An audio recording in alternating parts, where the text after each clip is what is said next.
welcome to Turn the Page, the official podcast of the Syosset Public Library.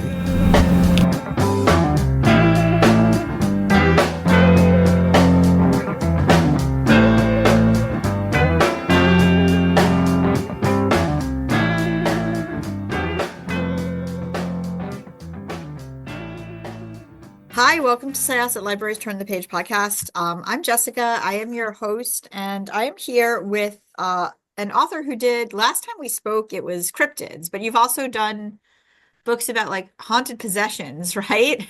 I have cursed objects, and I've done one on cults recently as well.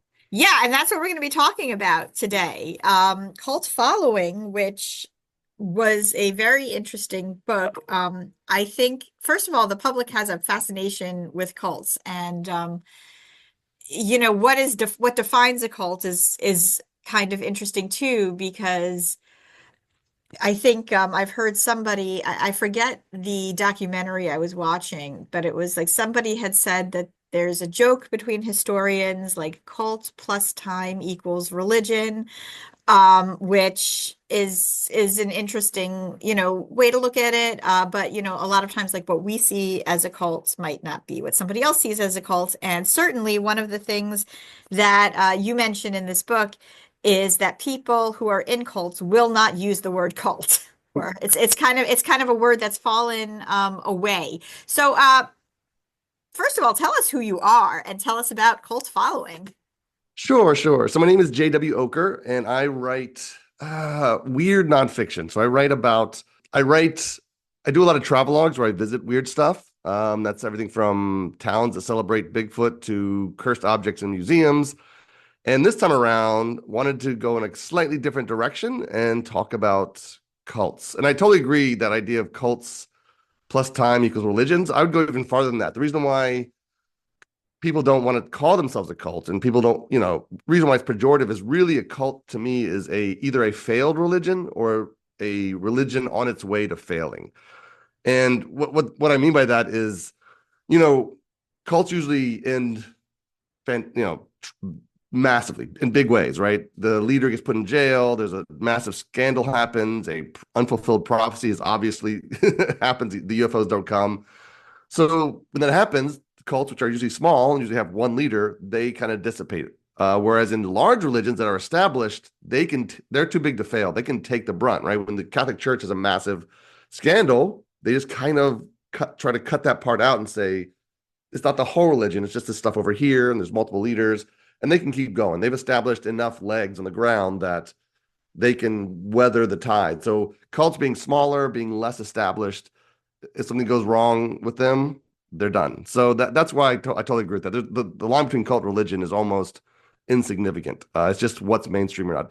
Some people like to say beliefs, the cults have weirder beliefs, and that's just not true at all. Because once you break down religious beliefs, there's some pretty extravagant ideas in it. We're just used to them because they're mainstream. For sure, I have heard, a lot of those comparisons as well. But this particular book, Cult Following, that's the main title, and then it says extreme sects that capture our imaginations and take over our lives. And we've certainly heard, we've been hearing about cults for quite a while. I obviously recall, like I think I was in like middle school with the Branch Davidians. Yeah. I was in high school when Heaven's Gate happened, and a few of the other things that are mentioned in here, Nixium, we all know about now. And if you don't, I'm surprised because I feel like you'd have to be living under a rock to have not heard about it. In fact, I had gone to New York Comic-Con 2 years ago, and they had a reunion for Smallville, which is famously where quite a few people, or at least two prominent figures, at least now really one because the other has disavowed herself, really, who are in Nixum. And I remember people were talking about, oh, okay, what are they going to talk about? And somebody in the comments was like, well, I wonder if they're going to mention the elephant in the room, which is Allison Mack, which they didn't, apparently. Apparently, they found other things to talk about. But these are the things that people talk about now. You really broke this book down in a very interesting way. So, I guess I want to know what your process was for it. What cults did you aim to talk about, and how did you break up the book? What was your process? Yeah, I'll go right into that. But I wanted to add on to what you just said now. You just mentioned the Branch Davidians, Heaven's Gate, and Nexium. Basically, we hear about cults, the mainstream, at the point of their spectacular failure, right? So Nexium was a sex scandal that came out. The Branch Davidians was, the U.S. government sending tanks to run over their buildings. And of course, Heaven's Gate was a mass suicide. So like when it hits at that point, that's when we know about them. Before that, very few of us knew of any of those cults. So it's at the point they fail that we kind of learn about them. And not only that, but we all know about Jonestown because of what happened. The term "drink the Kool-Aid," which is not, I've been told several times it's not accurate. Right. But whatever you want to say, it comes from Jonestown, which I suppose a big part of that was television. Like people could really see what happened. But if you know about the leader of Jonestown, like when you read about him, he was friends with a lot of influential politicians. I mean, I think even Harvey Milk, who's considered one of the prominent leaders in the modern LGBTQ, movement, they knew each other. They were, I believe, friendly, unless I'm 100% off. But this people who are respected, politicians from that time, of all different areas, and I suppose a part, what side of the road they were on, were respected, and they knew Jones. They were not followers, but they didn't call this guy out and go, "Oh my God, he's a cult leader and he's going to get all these people killed." So you made it. Yes, absolutely. And that's because his theology wasn't at all outlandish. And in fact, it was more inclusive than most mainstream theologies. So there was no warning signs on this person until there were warning signs. So he's a super, and that's not always the case, honestly. Some theologies are suspect from the start when it comes to a cult or an emerging religion, whatever you want to call them. But in Jim Jones's case, other than some, some grander political ideas where he was trying to build something bigger than a church, his actual theology was, none of us would everyone would say that's a good theology, I would say. But as far as like building the book, so I started, first of all, it was a strange book because after I was done my book about cryptids, I pretty much knew most of the world of cryptids. It's pretty much, I could probably talk about any cryptid anytime. It was pretty inclusive, pretty constrained. I know all that world. There's still stuff happening today, but it's very minor compared to what's out there. Whereas cults, I've written a book about it and I'm technically an expert. I've really only scratched the surface there. Every time I do a talk, every time I do an interview, somebody brings up some cult that I have never heard of in my entire life. And I researched hundreds of cults. I narrowed that down to about 60 and then further narrowed that down to 30 so that I could go a little bit more in depth with each one. But also because what I found was cults are pretty much all the same as far as what their process, how they end up being where they are, what they end up believing, how they end up failing spectacularly. They all pretty much follow the same timeline and the same, make the same errors. So what I try to do is focus on 30 that had something more interesting than the average. So, being a UFO cult wasn't enough, although that's interesting by itself, right? Being a UFO cult, there's a million of them. And if you've heard of one UFO cult, you kind of understand all of them. All of their theology is the same. So I try to find the cults that were different in some way. And it amazes me how many of them are based in Star Trek. That was something that always surprised me when it's like Hydra. You uncover one, 5 more pop up. Yeah, because Star Trek has uniquely among, pop cultural IP, a unifying ideology around it that it usually follows in its shows and movies. And that ideology is attractive, and not just attractive in like a aspirational way, right? You're like, no, I would like to live in the world of Star Trek. I mean, most of us who have seen it would say that. And so finding a way to work those into a modern day idea I mean, I could buy into that personally.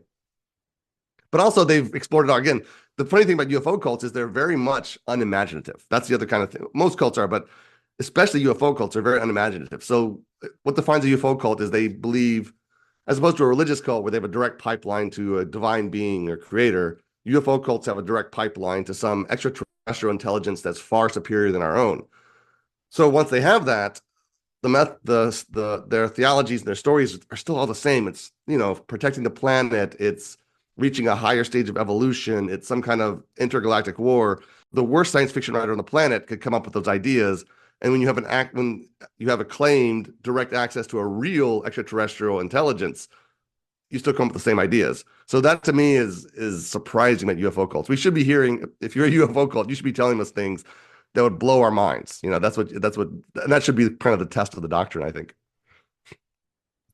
What was then the standard, for each cult? Like, how did you slim it down? How did you choose? Because there are some in here. When I started reading, I was like, are these going to be all cults I haven't heard of? But you do have some that have, popped up in media, like for instance, the one that was documented in Wild Wild Country, which I believe was the Rajneesh movement. Yeah. Yeah, that one. And then, you talk about the Remnant Fellowship Church, Yep. which was also another wild one.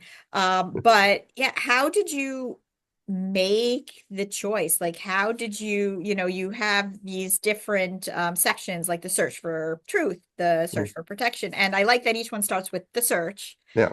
Because that's, I think, where belief systems or systems of belief, or sometimes even community in general, begins. You're searching for your people, if not a belief. Exactly. The divisions were because we wanted to approach it from the perspective of the cult member, not the cult leader, even though, again, the cult leader is always going to be the most interesting story, right? How somebody can go from a regular person to just a twisted, abusive authority. That's more interesting than, the cult member story that, they are at a low point in their life, either existentially or physically or financially or socially, and they, want a community. Like that's so human that it's not really mysterious to us. So that's kind of how we broke that up. But it's still, we try to go at it from a sense of, let's never forget this is a group of people. It's easy to like other them because they many times, not every time, but most times they end up doing something really extreme, something that we wouldn't see ourselves doing under normal circumstances, whether that's, crimes or suicides or believing things that seem obviously wrong to our whatever superficial knowledge of it. So we wanted to make sure we did that. But as far as like finding the ones that go in the book, so some had to go in the book. Some were like mandates from the publisher. Like I didn't want to do them. I didn't want to do the Manson family because done to death, right? Not to pun, but like Time is, entire books and Time magazines. Like there's so much information on the Manson family, and it's most generally right. It's like there's no new story to unearth there. It's relatively straightforward once you get down to the details, but it had to be included, right? Same with the Heaven's Gate, right? I also saw that in real time, and also, but what I liked about Heaven's Gate is that for the first time ever, when something like that happened, these people had their own website, so we were able to individually. We hear it on the news. We didn't have to rely on the news anymore. We could go right to their website and learn their philosophies, their theologies. They had videotape of each member saying why they were part of this and what they believed. So that was kind of really unique. I mean, the whole thing is unique, but like that's what I thought was unique about that UFO cult was just the internet, how the internet changed things and gave us that access. So I try to find that one thing. Another UFO cult in there is the Seekers out of Chicago. Most of their story is uninteresting and pretty usual when it comes to UFO cults. But what was different was they were infiltrated by researchers from the University of Minnesota. And out of that firsthand experience with that cult came the idea of cognitive dissonance, which we've used, has filtered into culture so much that most people who use it don't understand that it was originally used to describe a cult. The idea that when the prophecy isn't fulfilled, when the UFO doesn't come as been prophesied for a year, what happens the next day? Well, the next day, nothing happens. Everybody kind of rationalizes back to the status quo. So that's kind of, I was looking for those things that were like either mind-boggling to me or interesting or unique. So again,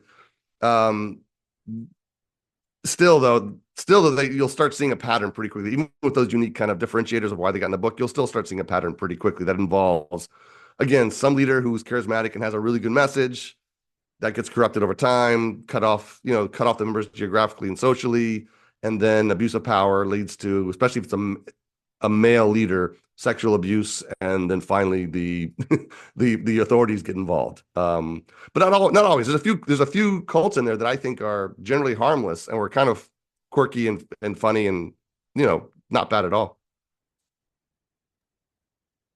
You also have sections just sort of that go over things about, people in cults. Like you have the woman who survived two cults, which was you called her the Violet Jessup of cults. And if you know who Violet Jessup is, she is somebody who she worked, I believe, on several of the lines of the luxury liner ships like the Titanic and Yep. yeah, and survived all of those horrible tragedies. But this was also very interesting because you talk about how she joined the People's Temple, but she wasn't in the belly of the beast. She was put elsewhere, and then kind of ended up ambling into another cult after that, and that was really interesting too, in general. But then you also have, you talk a little bit about whether brainwashing is real and the cults versus the occult. And I thought that gave the book in general just this really nice, even tone where you're not just talking about cults, but you're deconstructing a lot of lore around just cults in general. Yeah, I'm so glad you brought that up because that lore is usually what dehumanizes cult members. So the first person, and her name escapes me at the top right now, but a book about her would so fully humanize cult members, it'd be unbelievable. So like she joins Jones. Well, she joins the People's Temple, the official name of the cult. Because again, Jim Jones had a really good inclusive theology. He covered the poor and prejudice and all these things that people were suffering from. He had a great message. If I wrote down his message and I handed it to anybody, they would not be like, "Oh, it's a cult message." She joined that. She loved it. She wholeheartedly loved it. Had friends, had loved ones there. She, as you mentioned, she escaped the massacre because she was at the capital city there in the country. And she was only there, though, because she was such a big proponent of Jim Jones that he wanted his best people in the capital city kind of being the face of the organization. So she escaped it because she was so faithful. And of course, when that went down, she had to rethink everything. But she wasn't really rethinking everything. She was just grieving. She was grieving the loss of her friends and loved ones. This was a horrible tragedy. She lost an entire massive family and community in one day. So she went home to California and, tried to find help with her grief. And that led her to Sign-On. Sign-On started out as almost a Narcotics Anonymous group before there was a Narcotics Anonymous, a group that would help people that were addicted to drugs, because at the time there was no group. Like, Alcohol Anonymous was relatively new, didn't focus on drugs. But then, Sign-On just became a cult over time. And here she was embroiled in a second cult suddenly. All this woman was trying to do was find a community and find help for all the things we all suffer from. And she just ended up in two cults. She survived that cult, thank goodness. And then she ended her life doing a lot of writings, a lot of kind of like, now she's been through two, she could think about it. And both these cults are very much high profile cults in the newspapers. So like hers is a very interesting story that I hope somebody digs into deeply. And the same with the idea of, what was the second one you mentioned? It was Cults versus the occult, was that? the one before that one. It was brainwashing. Oh, Whether or not a brainwashing, brain right? can be washed. Yeah. Right. It isn't. Brainwashing is not a real thing. You can't make somebody believe something against their will. It's just impossible. And I trace like how that term became. It's basically a translation, quirk is why we have the term brainwashing. So again, that's how we other people. If someone we know joins a cult, it's not because they're a human being in need. It's because they have been brainwashed. Somebody has impelled their will on this person against their will. So one will counteracted one. And that's not how human beings work. It is just somebody in need saw an opportunity for relief and, and didn't question that relief, right? That's kind of how it happened. So both those ideas, that were both the example of the person in two cults and the brainwashing, to me, is dehumanizing people again. So that's my whole point of the book. You walk away with this thinking, the question we always ask ourselves when it comes to cults is, and this is why there's so many documentaries about this, is, am I that gullible? Like, we always ask ourselves that. It's almost like a test. And that's why we watch these documentaries. Would I be fooled, quote unquote, fooled into joining the cult? And that's not the question we should be asking ourselves. The question should be, if at our lowest point in our lives, would we reach out for help? And if the answer is yes, then yes, you could join a cult. That's what it really is. Was there anything that you really wanted to include in the book, but you just had to cut because you needed to keep it concise? That's a really good question. Let me think about that. There's so many cults. Yes. So it wasn't even for concision reasons, because again, there's so many out there, like tagging, like red rovering somebody in would not have been that harmful to the book. But there were, we wanted to play with the idea of cult, like what is a cult? So we wanted to include groups that were definitely not religious, and definitely not cults by the conventional definition. However, for the first time in the history of me writing nonfiction, I've been writing nonfiction for over a decade. And what happens is you write it, I interview people, I include their words in the books, I write facts about other people. And as a nonfiction writer, you're always kind of at risk for libel, right? If you say something wrong about somebody else, it could be a libelous statement and could get sued, right? So you spend your whole life like on this risky line. So what happens at the end of the book is lawyers come in and they review the book and they talk to you and they make sure you did everything right. And then they're like, okay, this book is probably defensible. This time though, for cult following, the lawyers came in at the beginning and they said, all right, here's the problem. If you call a group a cult, it is potentially liable. So you have to make sure you have some basis for that. And that basis could be, they've been called the cult a lot in the media already. You're not the only one doing this. Or it could be you have a very rational ground for calling them cult. Or it could be you've redefined the word cult. So it means something else. So they wouldn't let us do, for instance, I guess I can say now, they wouldn't let us do QAnon. Like we played with the idea of painting QAnon, not painting, but like using the framework of a cult to explain QAnon. They wouldn't let us do that. Another one, I'm kind of, and that one I would love to dig in. I don't know if that's, to this day, I don't know if that was the right move or not, because I haven't dug into it enough. But the one where I think we avoided them, and I think it was a good move, was Scientology. So Scientology is often called a cult. They are notorious for being litigious, right? Very protective. So we didn't include them. But then once I started forming my own ideas about what cults are, and the whole idea around how close they are to religion, I think Scientology might have graduated to a religion, full-fledged religion. And I think that because it's been around for a long time, long enough, comparatively a long time. But it has weathered some serious controversy, and not just like celebrity whistleblowers. It's weathered a few of those, but its original foundation, when it moved from the boat, used to be on a boat, to Clearwater, Florida, and it rented or bought out a hotel there.